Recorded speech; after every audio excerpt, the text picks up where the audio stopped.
Angkatan bersenjata Rusia terus melancarkan serangan intensif di seluruh sektor garis depan di Zona Operasi Militer Khusus (SVO). Berdasarkan data terbaru dari kamera dan pencitra termal, sistem pengintaian serangan Zala yang dirilis di sumber terbuka, tercatat penghancuran aktif berbagai aset militer Ukraina menggunakan amunisi berkeliaran dari keluarga Lancet. Di antara target yang berhasil dihancurkan, termasuk senjata gerak sendiri AHS Crab, howitzer M777, M19, dan sejumlah artileri lain buatan NATO.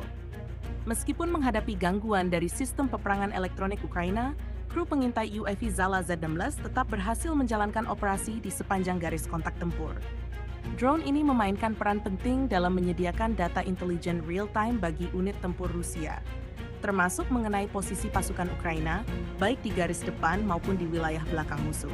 Selain menjadi mata-mata udara, pesawat Zala juga digunakan untuk koreksi serangan dan evaluasi langsung efektivitas tembakan, menjadikannya elemen krusial dalam mendukung akurasi serta efektivitas operasi tempur darat Rusia.